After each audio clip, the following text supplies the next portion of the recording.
असम दौरे पर बीजेपी राष्ट्रीय अध्यक्ष जेपी नड्डा कोकराझार में पीछा। जेपी नड्डा ने किया संबोधित। 3 स्थानों पर बीजेपी के राष्ट्रीय अध्यक्ष का चुनावी प्रचार। चुनावी प्रचार करने बौराक पहुंचे मुख्यमंत्री हिमंत विश्व शर्मा। जनसभा को मुख्यमंत्री ने किया संबोधित। हाइलाकांदी काटलीसेरा में सीएम की जनसभा।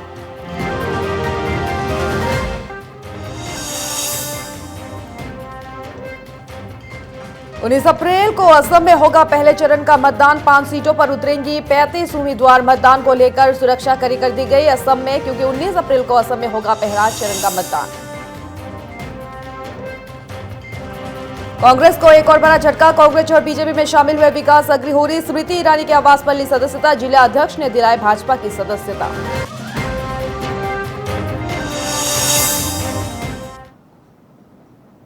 नमस्कार, आप देख रहे हैं प्रथम खबर। आपके साथ मैं हूं वर्षा सिंह। कई सारी बड़ी खबरें हैं, तो चलिए सबसे पहली खबर आपको बता दें। बौराक पहुंचे मुख्यमंत्री हिमंत विश्व शर्मा। जनसभा को मुख्यमंत्री हिमंत विश्व शर्मा ने किया है संबोधित। हाइलाकांदी के काटलीसेरा में सीएम की जनसभा आप देख सकते हैं। दक्षिण करीमगंज के सभा में शामिल हुए मुख्यमंत्री हिमंत विश्व शर्मा।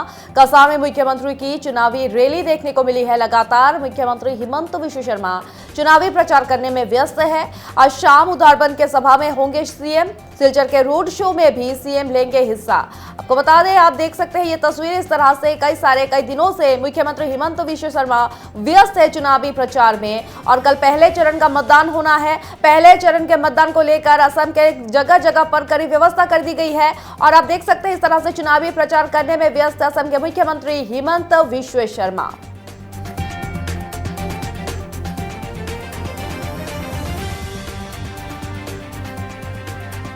और इस तरह से मंच पर नाचते गाते नजर आए मुख्यमंत्री हिमंत विश्व शर्मा। साथ ही उनके कई सारे मंत्री विधायक मौजूद हैं। आप देख सकते हैं इस तरह से मंच से सभी को जनसभा को संबोधित करते नजर आए मुख्यमंत्री हिमंत विश्व शर्मा। साथ ही उनके कई सारे मंत्री विधायक मौजूद रहे। उन्होंने एक विशाल रैली में हिस्सा लिया है। इस दौरान ही असम के मुख्यमंत्री हिमंत विश्व शर्मा लगातार चुनावी प्रचार कर रहे हैं। और बीजेपी के वरिष्ठ नेता मंत्री भी इस दौरान ही देखने को मिले हैं। देश के कोने कोने से देखने को मिला है कि वरिष्ठ नेता मंत्री चुनावी प्रचार में व्यस्त है। असम की ये तस्वीर आपको दिखाने की कोशिश करें। इस वक्त असम में मुख्यमंत्री हिमंत विश्व शर्मा लगातार चुनावी प्रचार करने में व्यस्त है। मंच से सभी को संबोधित किया है। साथ ही उन्होंने मोदी सरकार को ज्यादा से ज्यादा 1 लाख হয়ে গেল और 1 লাখ হওয়ার পরে এখন আমি আবার 50,000 চাকরি আমি আমার ছেলে মেয়ের জন্য আমি দেওয়ার ব্যবস্থা করবে। ঠিক আছে, পুলিশের ইন্টারভিউ হবে জুলাই মাসে, 3rd গ্রেড 4th গ্রেডের ইন্টারভিউ হবে সেপ্টেম্বর অক্টোবর মাসে। पूरा पब्लिक का बीच में इतना उत्साह है, इतना उमंग है, इमान फुर्ती, इमान उत्साह, तो यह बहुत भोटर बीजेपी जीती जाबो। মাজতে ৰেগিংৰ এটা কথা ওলাইছে কৰিমগঞ্জত কংগ্ৰেছে ৰেগিং কৰিব বুলি মুকলিকে কৈছে। নৰেন্দ্ৰ মোদী প্ৰধানমন্ত্ৰী, হিমন্ত বিশ্ব শৰ্মা মুখ্যমন্ত্ৰী, ইলেকশ্যনৰ নিয়ম ভাঙিব চেষ্টা নকৰা ভাল, আৰু ইয়াৰ পৰিণাম ঠিক নহব। পাঁচটাই জিকি যাম, কালি হব।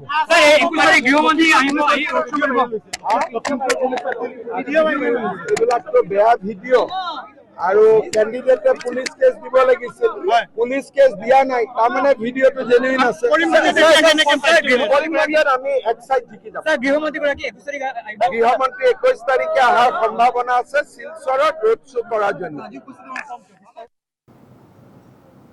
और इस बार प्रधानमंत्री के बाद असम दौरे पर है बीजेपी के राष्ट्रीय अध्यक्ष जेपी नड्डा। कोकराझार पहुंचे जेपी नड्डा और आज असम में जेपी नड्डा ने किया है चुनावी प्रचार। बता दें कि आज असम दौरे पर है जेपी नड्डा। असम में जेपी नड्डा का चुनावी रैली। 3 स्थानों पर बीजेपी के राष्ट्रीय अध्यक्ष ने किया प्रचार। रोहता, दुधनई, कोकराझार में जनसभा को संबोधित किया है जेपी नड्डा ने। साथ ही दरंग, उदालगुड़ी में जनसभा संबोधित किया है जेपी नड्डा ने। और दिलीप सेकिया के समर्थन में प्रचार करने पहुंचे हैं जेपी नड्डा। आप देख सकते हैं ये मंच की तस्वीर है। इस तरह से मंच पर पहुंचते नजर आए जेपी नड्डा। और प्रधानमंत्री एक दिन पहले आए थे असम दौरे पर, प्रधानमंत्री के एक दिन बाद बीजेपी के राष्ट्रीय अध्यक्ष पहुंचते हैं असम। और आपको बता दें फिर एक बार कि दिलीप सैकिया के समर्थन में चुनावी प्रचार करने असम पहुंचे हैं जेपी नड्डा। असम में जेपी नड्डा का चुनावी रैली 3 स्थानों पर बीजेपी के राष्ट्रीय अध्यक्ष ने किया है चुनावी प्रचार। और कल होगा मतदान। रोहता, दुधनई, कोकराझार में जनसभा को संबोधित करने पहुंचे हैं। दरंग, उदालगुड़ी में जनसभा को संबोधित किया है जेपी नड्डा ने। साथ ही दिलीप सैकिया के समर्थन में प्रचार करने पहुंचे जेपी नड्डा।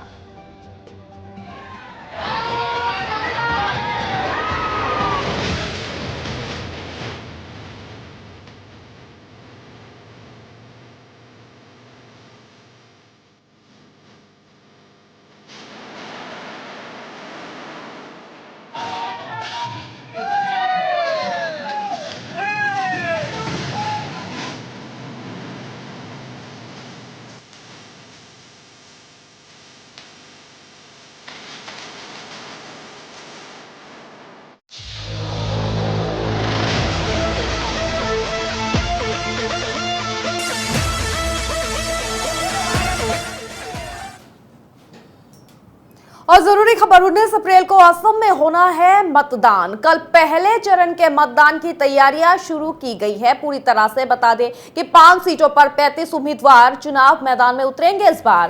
काजीरंगा से कल 11, शोनितपुर से 8, लखीमपुर में 9, डिब्रूगढ़ में 3 उम्मीदवार उतरेंगे। वहीं जोरहाट में 4 उम्मीदवार सहित कुल 35 उम्मीदवार उतरेंगे। पहले चरण के चुनाव में वोटर की संख्या होगी 84,47,869।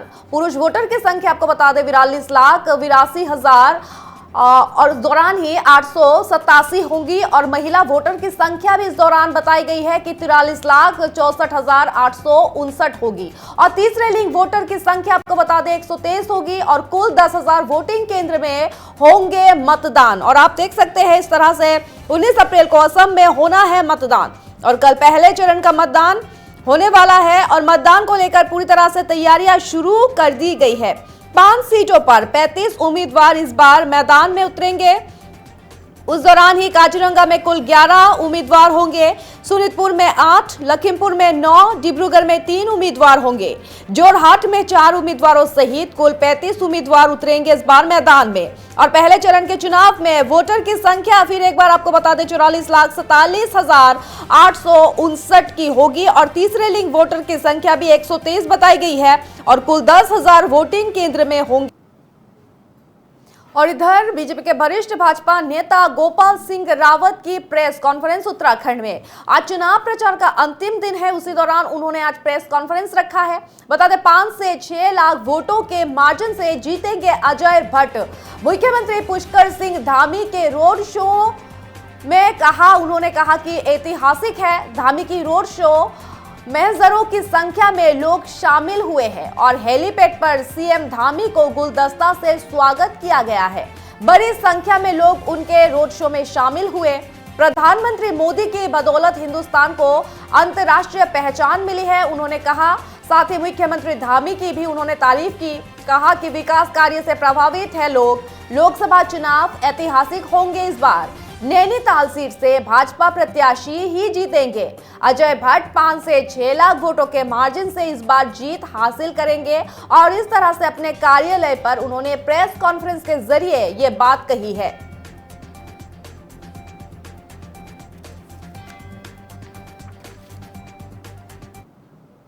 और हमने आज मुख्यमंत्री जी आए और हमने उनको हेलीपैड में गुलदस्ता पुष्प देकर उनका स्वागत किया। और रोड शो भव्य, हजारों के तादाद पर लोग रोड शो में शामिल थे। और आगे योगी साहब, उत्तर प्रदेश के मुख्यमंत्री जी ने यहाँ आकर अपने संबोधन में जनता का दिल जीता। और जनता भव्य रूप से जनता ने स्वागत किया। और मोदी जी आए मोदी जी ने जनता को कहा कि ये चुनाव जो है मोदी का है, ये चुनाव मोदी जी का है और इसको आप अपने प्रत्याशी आज मुख्यमंत्री। और दूसरी तरफ देहरादून में भाजपा के राष्ट्रीय महामंत्री दुष्यंत कुमार गौतम की हुई है प्रेस कॉन्फ्रेंस। दुष्यंत कुमार गौतम का बड़ा दावा, उत्तराखंड की 5 लोकसभा सीटों पर बीजेपी जीत हासिल करेगी। बता दें, उत्तराखंड की 5 लोकसभा सीट पर बीजेपी जीतेगी। बीजेपी रिकॉर्ड मतों से जीत दर्ज करेगी। भाजपा को कांग्रेस की तुलना में 20 से 25 लाख अधिक वोट मिलेंगे। जनता ने डबल इंजन सरकार के फायदे देखे हैं, उन्होंने कहा प्रेस कॉन्फ्रेंस में। साथ ही 10 साल में उत्तराखंड में तेजी से विकास होने की भी बात उन्होंने आज कही है। और भाजपा के राष्ट्रीय महामंत्री दुष्यंत कुमार गौतम की एक प्रेस कॉन्फ्रेंस हुई है आज। दुष्यंत कुमार गौतम का बड़ा दावा है, बता दें कि उत्तराखंड की 5 लोकसभा सीट पर इस बार बीजेपी जीत हासिल करेगी। बीजेपी रिकॉर्ड मतों से जीत दर्ज करेगी। भाजपा को कांग्रेस की तुलना में 20 से 25 लाख वोट मिलने वाले हैं। जनता ने डबल इंजन सरकार के फायदे देखे हैं। 10 साल में उत्तराखंड में तेजी से विकास भी हुआ है और राज्य और केंद्र की सरकार ने असंभव कार्य भी किए हैं। इस दौरान उन्होंने कहा,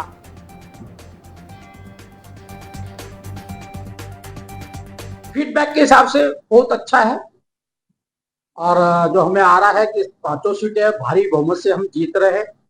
जनता बड़ी भारी बहुमत वोट देने वाली है। फीडबैक से हम भी संतुष्ट हैं, लेकिन चुनाव ही होता है। आखिरी दम तक उस मार्जिन को बढ़ाने के लिए हम संघर्ष करें।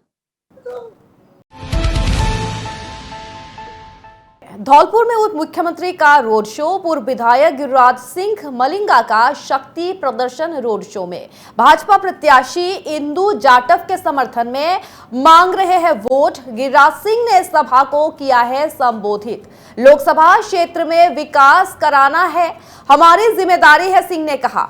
उप मुख्यमंत्री ने दिया है कुमारी एक दिवसीय, और बता दें उप मुख्यमंत्री दिया कुमारी एक दिवसीय दौरे पर बारी पहुंची है और उन्होंने कहा कि समाधान कराने की जिम्मेदारी हमारी है, मेरी ताकत और ऊर्जा आप है। धौलपुर की जीत बड़े मार्जिन से 3 लाख वोटों से अधिक होगी। और आप ये देख सकते हैं रोड शो की ये तस्वीर आपको दिखाने की कोशिश कर रहे हैं। धौलपुर में उप मुख्यमंत्री का रोड शो, पूर्व विधायक गिरिराज सिंह मलिंगा का शक्ति प्रदर्शन और भाजपा प्रत्याशी इंदु जाटव के समर्थन में आए दिन रोड शो किया जा रहा है, वोट मांगे जा रहे हैं। गिरिराज सिंह ने सभा को संबोधित भी किया है और लोकसभा क्षेत्र में विकास कराने की भी बात उन्होंने रखी है। और कल यानी कि शुक्रवार को हरिद्वार में होना है चुनाव का पहला मतदान। चुनाव में तैनात है फोर्स को किया गया है ब्रीफ। पोलिंग पार्टियों के जाने आने के रूट पर भी खास तौर पर नजर रखा गया है। बता दें कि फ्लाइंग स्क्वाड मतदान के दौरान करेगा केंद्रों का औचक निरीक्षण। चुनाव में किसी भी प्रकार की अनियमितता नहीं होगी बर्दाश्त और उनके खिलाफ कार्रवाई की जाएगी। पुलिस ऑफिसर्स भी लगातार रहेंगे राउंड पर और हर संदिग्ध गतिविधि पर रखी जाएगी नजर। डीएम एसएसपी कर रहे हैं पूरी तैयारी। और कल हरिद्वार में पहले चुनाव का मतदान होगा। सिर्फ हरिद्वार में नहीं, पूरे देश भर में कल पहले चुनाव का मतदान होगा और चुनाव में तैनात फोर्स को किया गया है ब्रीफ। खास तौर पर पोलिंग पार्टियों के आने जाने के रूट पर नजर रखी गई है और फ्लाइंग स्क्वाड मतदान के दौरान हर एक केंद्र का औचक निरीक्षण करेगा। चुनाव में किसी भी प्रकार की अनियमितता ना हो इसलिए कार्रवाई भी की जाएगी। पुलिस ऑफिसर्स भी लगातार राउंड पर है और हर संदिग्ध गतिविधियों पर भी नजर डाल रखी है। हमारे पार्लियामेंट्री इलेक्शन से रिलेटेड हमारी जो फाइनल ब्रीफिंग थी वो आज फोर्स की गई है, जिसमें समस्त हमारा जो फोर्स है उसका जो जोनल और सेक्टर पुलिस ऑफिसर्स थे उनके साथ साथ जो हमारा होल ड्यूटी में जो फोर्स लगा है, बॉर्डर्स पर जो फोर्स लगा है, जो हमारे अन्य जितनी भी अनुसांगिक जो ड्यूटियाँ लगी हुई हैं उन सभी की एक जनरल ब्रीफिंग की गई थी, जिसमें जो पोलिंग डे जो एक महापर्व है इससे रिलेटेड आगामी जो हमारा पार्लियामेंट्री इलेक्शन से रिलेटेड हमारी जो फाइनल। और जैसे कि आप जानते हैं कि कल देश भर में होगा पहले चरण का मतदान। शांतिपूर्ण मतदान संपन्न हो इसके लिए पुलिस की कड़ी बंदोबस्त की गई है। 3600 पुलिसकर्मी केंद्रीय पर पैरामिलिट्री फोर्स तैनात की गई है और आरएससी होमगार्ड एसडीआरएफ भी हुई है तैनात। और आपको ये तस्वीर दिखाने की कोशिश कर रहे हैं, दूरसंचार बल, बॉर्डर, होमगार्ड अधिकारी, जवान संभालेंगे चुनाव की कमान। और इस तरह से पुलिस अधीक्षक सुमित उन्होंने कहा है, इस दौरान पुलिस अधीक्षक सुमित मेहरडा ने दिया है आदेश, खासतौर पे ये आदेश दिया है कल देश भर में होगा पहले चरण का मतदान और शांतिपूर्ण मतदान संपन्न के लिए पुलिस की कड़ी बंदोबस्त जारी है और 3600 पुलिसकर्मी केंद्रीय पैरामिलिट्री फोर्स तैनात रहेगी। खासतौर पर आरएससी होमगार्ड एसडीआरएफ भी तैनात है। दूरसंचार बल, बॉर्डर, होमगार्ड अधिकारियों को खासतौर पर आदेश दिया गया है और जवान संभाल। और इधर उत्तराखंड के रामनगर के ग्राम वांसीटीला में शेर का आतंक देखने को मिला है। बाघ ने ग्रामीण को उतारा है मौत के घाट और रामनगर की यह खबर है, बाघ ने ग्रामीण को उतारा है मौत के घाट। पूरे गांव में बनी है बाघ की दहशत। खेत में गेहूं कटवा रहे थे एक मालिक पर अचानक बाघ ने किया है हमला। इस दौरान ही उनकी मौत हो गई है। घटना के बाद मृतक के परिजनों में कोहराम मच गया है। बाघ को लेकर ग्रामीणों में दहशत का माहौल फैला है और मौके पर कोई अधिकारी न पहुंचने का भी आरोप लगाया है ग्रामीणों ने। विभाग के खिलाफ ग्रामीणों ने की है नारेबाजी और आप देख सकते हैं उत्तराखंड की ये तस्वीर है जहां पर शेर का आतंक देखने को मिला है और शेर के हमले से एक शख्स की मौत हुई है।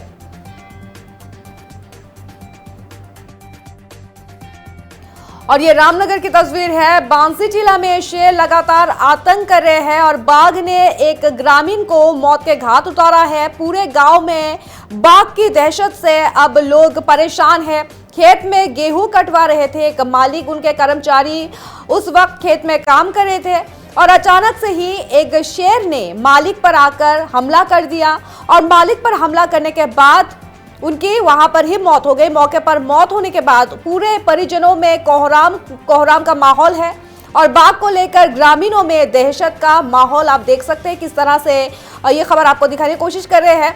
मौके पर कोई अधिकारी, वन विभाग के कोई अधिकारी न पहुंचने का भी आरोप लगाया है। साथ ही विभाग के खिलाफ ग्रामीणों ने जमकर नारेबाजी की है और खेत में शव को रखकर नारेबाजी की गई है। वांसीटीला क्षेत्र में बाघ का आतंक है, एक ग्रामीण पर हमला करके निवाला बना दिया। किस तरह का माहौल है, क्या पूरा घटनाक्रम? देखिए, ये जो घटना घटी है ये घर के पीछे से घटी है, कोई फॉरेस्ट लैंड में नहीं हुआ है और मेरी अपनी खेती भी है इसके पीछे, उसको भी यही देख रहे थे। और ये घटनाएं दर्शित करती हैं कि जो बाघों की गणना हुई है, जो बाघों पर इन्होंने कोड वर्ड दिए, जो उनके शनाख्त के वर्ड इन्होंने दिए हैं, ये इनकी शनाख्त से बाहर के हैं। और खबर है राजस्थान की। सचिन पायलट एक दिवसीय दौरे पर पहुंचे हैं धौलपुर। पायलट ने बीजेपी पर जमकर निशाना साधा है। पायलट ने बीजेपी पर लगाए हैं गंभीर से गंभीर आरोप और उन्होंने कहा है कि संवैधानिक संस्थाओं को कमजोर करने का आरोप और भजनलाल जाटव के समर्थन में पायलट ने की है विशाल जनसभा। राम मंदिर का निर्माण सुप्रीम कोर्ट के आदेश से हुआ है, कहा है सचिन पायलट ने। सुप्रीम कोर्ट ने सभी पक्षों की दलीलें सुनी और उसके बाद राम मंदिर बनाने का फैसला दिया था। सचिन पायलट ने कहा, आप देख सकते हैं धौलपुर की तस्वीर, एक दिवसीय दौरे पर पहुंचे सचिन पायलट। उन्होंने सभा को संबोधित किया है, साथ ही उन्होंने बीजेपी पर गंभीर आरोप लगाए। और कल मतदान होने वाला, इससे पहले जरूरी खबर बता दें कि चुनाव में नहीं कर सकेंगे आदर्श आचार संहिता का उल्लंघन। नियमों का उल्लंघन करने पर होगी कार्यवाही। सभी प्रत्याशियों को चुनाव आयोग का नोटिस जारी। 6 लोकसभा प्रत्याशी को चुनाव आयोग का नोटिस जारी किया गया है। मुख्य निर्वाचन अधिकारी VVRC पुरुषोत्तम ने दी है इस बात की जानकारी। अब तक 6 प्रत्याशियों को भेजा गया है नोटिस और चुनावों में नहीं कर सकेंगे इस बार आदर्श आचार संहिता का उल्लंघन। नियमों का उल्लंघन करने पर होगी कार्यवाही। सभी प्रत्याशियों को चुनाव आयोग का नोटिस। 6 लोकसभा प्रत्याशियों को खासतौर पर चुनाव आयोग ने नोटिस जारी किया है। मुख्य निर्वाचन अधिकारी VVRC पुरुषोत्तम ने इस बात की जानकारी दी है और अब तक 6 प्रत्याशियों को नोटिस भेजा गया है।